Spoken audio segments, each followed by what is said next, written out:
Well, good afternoon, AP Gov. And Olivia, I'll come back to that here in a second, okay? Um, Today's Friday, April 10th. The point of our time today is we are going to be reviewing that first FRQ prompt, that practice prompt that you guys had.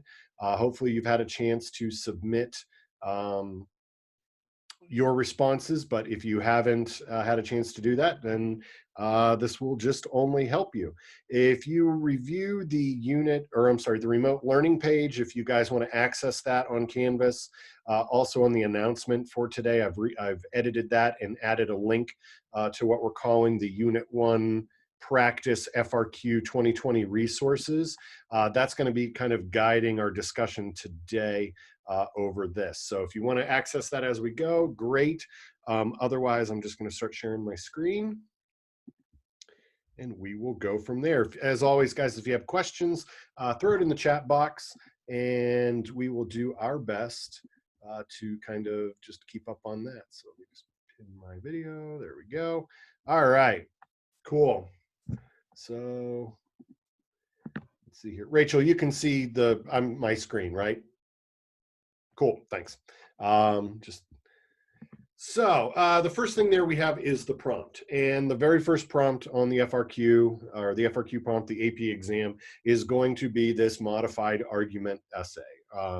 The big difference, the big takeaway from what you were expected to do previously to this new version of the test is they've removed the rebuttal altogether, the alternate perspective, the refutation, the rebuttal piece. Some people might think that this is, the opposite is true, and here's why they're wrong. They have gotten rid of all of that.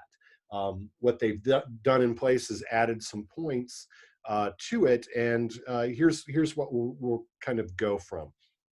So here's the prompt here. It talks about the United States Constitution establishes a federal system of government. Under federalism, policymaking, lawmaking is shared between national and state governments. So this is a federalism question. If you haven't figured out already, this is actually the argumentative essay from last year's 2019 AP exam. So this was the exact question that our students last year had. So when they came out and said, hey, our argumentative essay was a federalism question from back in August, that's kind of why we've hit this stuff so hard. Over time, the powers of the national government have increased relative to those of the state government. Develop an argument about whether the expanded powers of the national government benefit or hinders policymaking. So that's the first piece. That's where you need to start having your brain. You're going to have to pick a side. The expanding powers of the national government, has it benefited policymaking or has it hindered policymaking? Use at least one piece of evidence from one of the following foundational documents: Articles of Confederation, Brutus 1, Fed 10. In your essay, you must respond to the prompt with a defensible claim or thesis, support your claim or thesis with at least two pieces of specific and relevant information or evidence. One piece of evidence must come from these three here, and a second piece of evidence can come from any other document, or it may be used from your knowledge of course concept.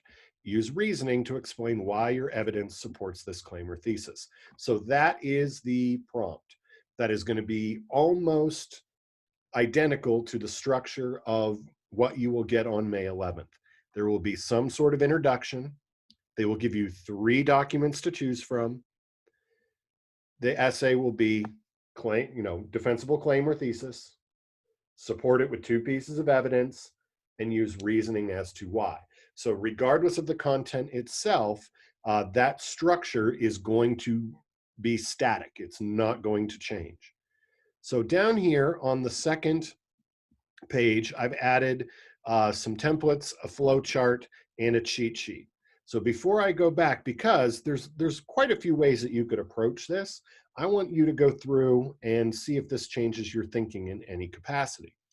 So the very first thing is, well, let's start by looking at this flow chart. All it is going to be a bigger version of what I already copied and pasted there, but I like it on landscape and it's a little easier for this old guy to read. So I like this flow chart because this is going to be, how do I get the points? How do I, score? You should know or have a pretty good understanding when you leave as to where you were getting points or where you weren't. So right here, this point A, the thesis or claim establishes a defensible argument related to the prompt. So in this instance, your claim or thesis must be something like the expanding powers of the national government have benefited policymaking because of A and B, or the expanding powers of the national government hinders policymaking because of A and B, whatever the two pieces of evidence that you were choosing. So once you've written that, you cannot get, you must have the point here, the claim or the thesis point, in order to get anything below here. Otherwise, the max you can score without that would be a 2 out of 7. So, and if you don't get the claim, that's if you don't get the thesis point, all these other points that they're calling below the line, you're not going to be able to get those points. So it really breaks it down into point B and point C. Okay. So point B says, okay, from a, your point or your evidence comes from a document that's given. So in this case, you could talk about the Articles of Confederation. You could say the Articles of Confederation really were weak because of, they gave all the powers to the states. There were conflicting laws between states. There were laws in one state that might interfere in the civil rights. You could talk about Federalist 10, okay, and factions and Federalist 10 saying you want a large republic, you want a larger national government that would protect the rights of minority groups. So for that very first point there,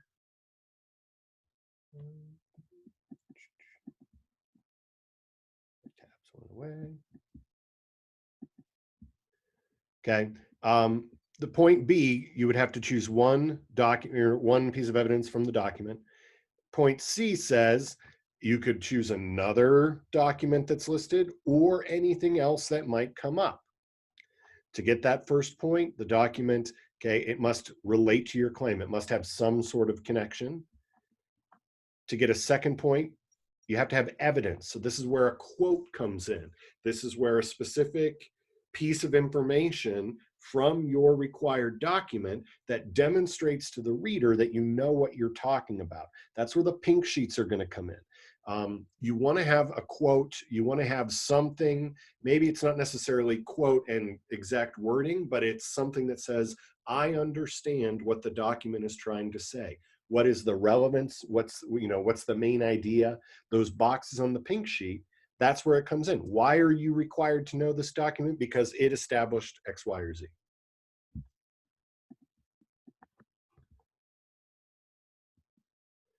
Yeah, direct quotes. Absolutely. I think it's only gonna, if you can't see the question from Sophie, can we add direct quotes now since the AP exam is open book? Absolutely. And I think honestly, using quotes kind of covers your bases as far as like, what you are looking up on the internet. I will tell you this. Um, this is your chance to show what you know, because you're only going to get points for those kind of original thoughts. I don't think you're going to get points for anything that you can Google. Yes, Corey, everything's open. Open book, open notes, binders. You're able to use whatever you want on the AP test. So let's go back to this flow chart. Point B kind of isolates document 1. Point C isolates document 2. Okay, does that document or does that evidence support your claim? There's a point there. Is there a point that you understand the evidence in that document? And I think down here, the point B3, point C3, that third point, that's going to be the tough one to get. It's always been the tough one to get. That's the reasoning. Okay. Why? What about that document? What about what's saying in there supports it hinders or supports policymaking? So I really like this flow chart, but I found this, and I think this breaks it down even more. And if you look at the 2020 FRQ #1 template, I love how simple this has been made, because this is what you need to do. And this is what I think moving forward, you should be doing every time. Have I already checked your responses to the FRQ, Jordan? No.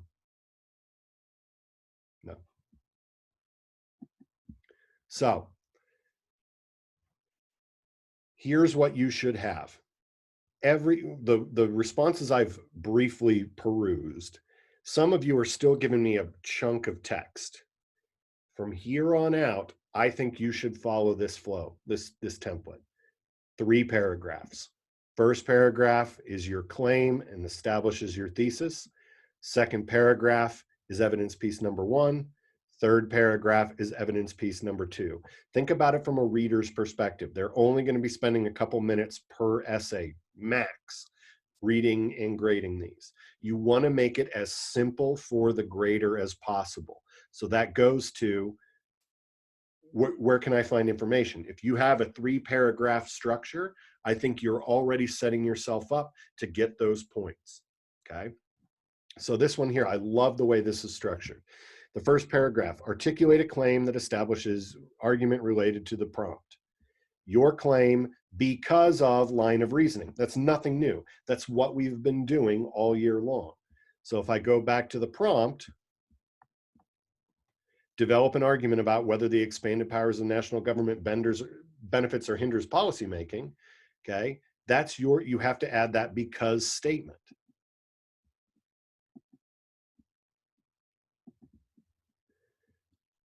Your claim. I believe it hinders policymaking because of, Federalist 10, Articles of Confederation, however you started to frame that argument. The second paragraph, evidence piece number 1, and address its relevance to the claim. So in Articles of Confederation, states had majority power, federal government didn't have their ability to tax, federal government had no power, thus states were passing laws that conflicted with one another. So in whatever required document, and then connect it back to your claim or thesis. Discuss the contents of evidence number 1, okay? Specific details, facts or quotes, okay? So use facts, use quotes from your document, use specific pieces. This is your place to show the reader, I actually know what I'm talking about. So this goes back to your pink sheets. If you have those ready to go and you're sitting there and you get your prompt and you go, oh, here are the 3 documents, dog ear those pink sheets and look at the relevance, look at why did we study those documents? What about that document? What was the quote? So for those of you that, well, my favorite quote is the easiest one that I just read a third of the way down the page, that's not going to help you out pretty much. You should probably go back and revisit those. Use reasoning to show that evidence 1 supports your claim.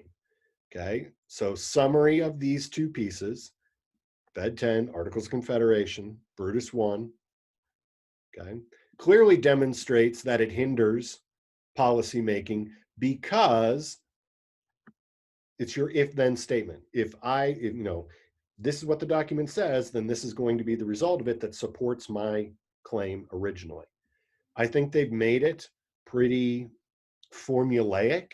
So let's not buck the trend and let's just follow that formula. So I really like how this, and this is, evidence 2. In the second document, connected to your theme, here's a quote that shows me what I actually know about the document. And here's why this document and that quote relate back to what I'm trying to prove. Well, you with me so far? Okay. The last piece here, and this one's not necessarily as straightforward. Well, let me say, it's not necessarily tied specifically to FRQ number 1. This is one that I did not create. Another teacher in AP Gov created this, and I was like, wow, if you have completely ignored your pink sheets in all capacity for the entire year, here's something that I really found that I think would be worth your time on the AP test. If you're able to use open notes, so I gave you a link to this. I call it the foundational document cheat sheet. So this teacher has done is any kind of theme that could be asked of you, they've grouped the documents together and kind of gave you a little snippet as to why they group together. So you can see this one, a balance between government power and individual rights, okay? You're looking at Fed 10, Brutus 1, and the Declaration of Independence. Ben, can we find these? Yes, Ben. So they are all on the announcement page. I edited that. They're also on the remote learning page under resources. And you have access to all of these. I love it because they've gone through and they've grouped it. So if you're talking about Constitution versus the Articles, they kind of group those together there. If you're talking about, competitive policy making, the Constitution and Fed 51, power between the US and national governments, there's all sorts of things, and kind of give you a little bit of a summary. So if you want to access, here, Fed 78, it takes you to the actual Fed 78 document. Now, you want to listen to it, there's some video analyses of each of these documents, but I think if you are really struggling to find a second piece of evidence that can tie to a theme, I think you can use this as a starting point. But like I said, Wednesday and Thursday, open note and open book is deceiving. 25 minutes is not enough time for you to sit and research and answer. You're going to have some things ready to go. So that's why I really, really like the template. There we go. I think this template it hits every button. Like, you could, to use a math term, plug and chug there. Should we print our notes if they are digital? I think, Sophie, that goes to how confident you are in your resources. Like, what's funny is I'm working on my school computer right now, but then I have my own personal computer here. That's what I've been doing for like 3 weeks, is almost working off 2 different machines. I'm not to say that you have to have 2 computers up. I would say whatever's going to give you the fastest results. Sometimes having those documents there in front of you is going to be faster, especially if you have them kind of categorized.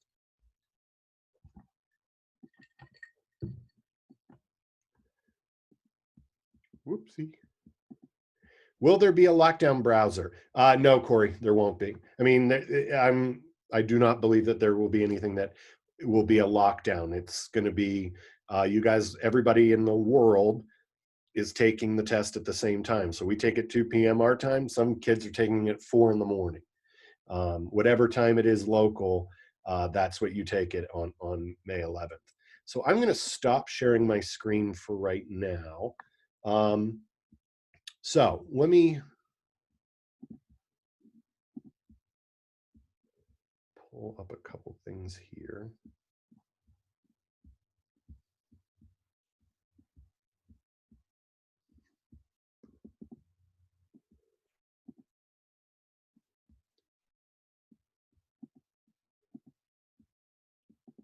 So I'm going to keep my chat box up. Okay, so we've gone over the prompt. The prompt says about hindering or benefiting policymaking. So a great example of a thesis that would get the point, you could say the expanding powers of the national government benefits policymaking overall because it prevents delays such as states making conflicting laws or states violating federal and civil rights laws. So even though it doesn't necessarily cite the documents, it establishes a line of reasoning. Another thesis that would get points would be the expanding powers of the national government hinders policymaking because it ignores regional differences between the states and ignores how specific states vote. Phoenix's units, Phoenix, the AP exam is units 1, 2, and 3. So federalism, constitution, interactions of the branches of government, civil rights, civil liberties. So 1, 2, and 3, exactly out of there. Rebecca, do we have to cite documents in the thesis? I would say, do you have to? No. If you can say, kind of give your reader a taste of where you're going to go, I think that covers some bases. But by no means is it required to put those documents in there. Another thesis that would get a point would be the powers of the national government these powers of the national government hinders policymaking because it gives too much power, gives too much will and power, which takes away from the power of state governments. Now, I don't love that thesis, but that would be one that did get a point. Again, because you're establishing a line of reasoning. So if we go into the evidence pieces, so if I were to say it benefits policymaking because it prevents states from making laws that conflict with one another, you could say something like, in the Articles of Confederation, the national government was weaker than state governments. One of the weakest points of the Articles was the inability for federal governments to tax. Um, you could also say on that line, another benefit is the national government is ensuring civil rights are not infringed by the states. Throughout history, states have implemented segregational policies against minorities without any check. So again, those two pieces are supporting that thing. They're saying the thesis says it benefits, check, okay, because states can make conflicting laws. So they discuss that when it comes to civil rights and or segregation, like school segregation policies being different state by state, um, and states violating federal laws. So they talked about the weaknesses in the articles. So that's what we say to someone that's like, okay, um, if you were to take the opposite of that, I don't know, I think a lot of you ended up saying it hinders policymaking. Uh,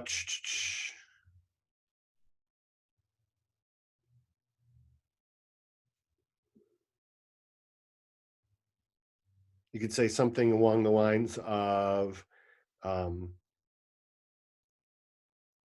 differences state by state cannot be addressed at the national level.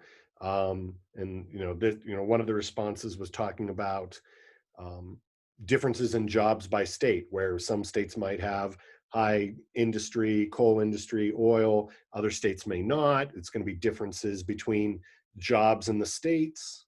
It's not the most linear there.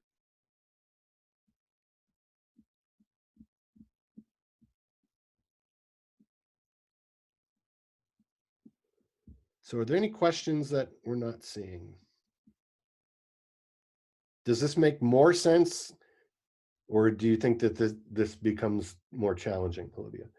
Could we cite the Constitution through Article 2 because it creates a bicameral legislature instead of unicameral? Well, Olivia, I'd have to read that response specifically. Um, I think you could get one point as a piece of evidence. I don't know if the reasoning about policymaking, because I think a bicameral legislature would actually, well, you would have to say in that argument that a bicameral legislature hinders policymaking because it makes it harder for them to pass laws. I think you couldn't say Article 2 in a bicameral legislature. Well, it'd be Article 1 anyway. So if you're saying it helps policymaking, you would have to say it was Article 1 because Article 2 is the presidency. I'd have to read your reasoning, but I think a bicameral legislature hinders policymaking. I think there's a system of checks and balances makes it harder to pass laws.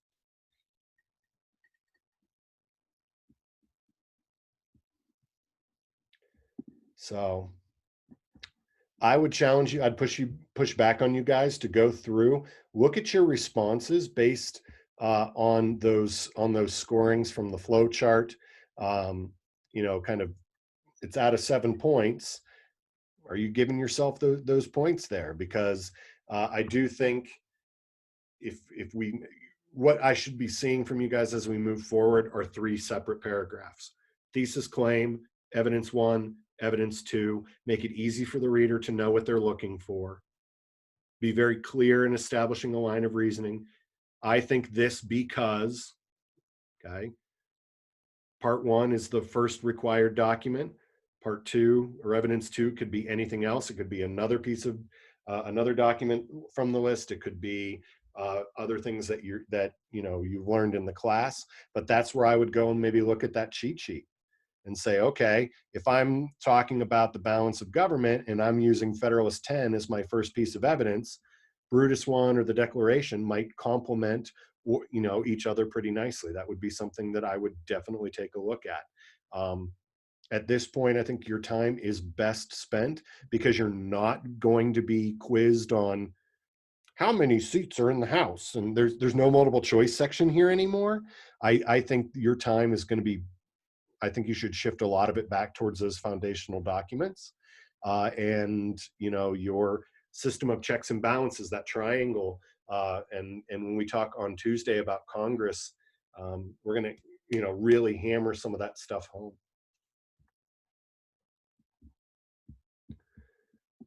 So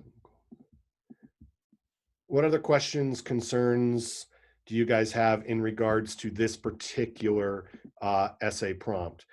There's two ways to approach it. It benefits or hinders policymaking. Does it make it easier to pass laws? Does it make it easier to implement policy, or does it make it harder? Articles of Confederation.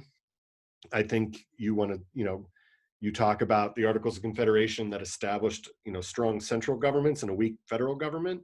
The Articles of Confederation is going to be your piece of evidence that say, no, it makes it easier. Brutus 1 is going to be your anti-federalist argument against that. You're going to say a big national government is going to hinder policymaking. Federalist 10, I think you could approach either way. Sophie, can you talk about the executive branch and how the informal and expanded powers of the president hinders policymaking? Yeah, I'd say evidence point 2, you could approach it like that for sure. So I want to go back to Olivia's first question. What did we discuss on the block days? So this would be kind of one of those things that I would say, as you go back and look at this information that we talked about today, look at your original response. This is where I think some of these particular questions would be best addressed in, like, okay, let me pull up your response. We can look at that, or even set up a time to kind of go over your essays individually. That's kind of how I see those block day conferences going, is like, okay, I have very specific questions. I said this, then do you feel like that's kind of where I see our conversations over the next 4 weeks going, is you're kind of, populating some of those specific questions and getting a specific answer from me.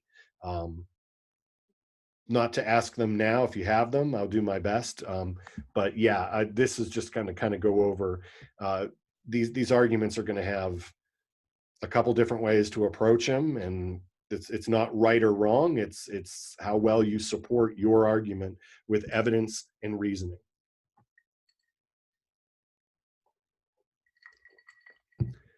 All right, so I'll kind of give you guys another minute or here if you have some more questions.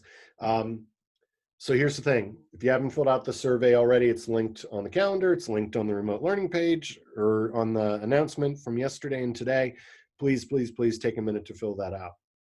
On Monday, I'm going to share with you and your parents through email some more specifics about grading. I know Mr. Jacob sent out an email today that kind of gave everybody the idea about, hey, it's, hold no harm, do no harm grading. It's only going to improve. So the T and I was a nice placeholder. Those T's are going to go away. You're going to get some numbers in there to bump up your scores. The I's are going to change just to I'll explain that more on Monday. But again, it's not going to bring your grades down.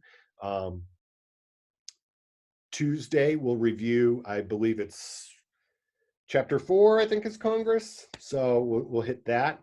And because Congress is so big, we're going to review Congress there on Tuesday. Wednesday and Thursday block days, kind of questions that you might have about the FRQs, questions that you might have about Congress in particular, or just a quick check-in. And then on Friday, I think we're going to look at, actually, we'll have 2 FRQs next week, an argumentative essay and a concept analysis that's specific to that one. Ben, hypothetically, could a rebuttal act as a piece of evidence and reasoning? I would recommend you steer away, because the rebuttal is completely gone. Okay. They want to see evidence 1, evidence 2. And I think a rebuttal might call into conflict your original thesis. And I wouldn't want to get the 1 grader that's going to really drag you over the coals for that one. So yeah, we'll kind of discuss that there on Friday. As always, I'll record the Tuesday and Friday sessions, post those on YouTube, and send out the links. I've given, more information about some of the YouTube live AP review things that they are doing. I've unlocked a bunch of practice questions in AP Central if you're really, gearing to get and do more than just the ones that we are doing here in class. But if your test is 2 FRQs, argument and concept analysis, that's going to be our focus for the next 4 weeks until May 11th at 2 p.m. when you take the test. Make sense? Okay. Anything else? Questions, concerns for the good of the order?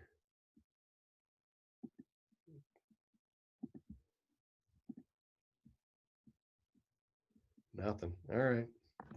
Well, guys, saw a lot of folks celebrating Passover virtually on Friday or on the other day, and then Easter here on Sunday. So I think it's definitely going to have these spring holidays have a different tone here, especially virtually. So please give my best to your families. Those people that you're with, give them a big hug. Otherwise, check in on those folks, especially people who might be sheltering by themselves, or your neighbors who are first responders. Kind of spread that love in the community that we see.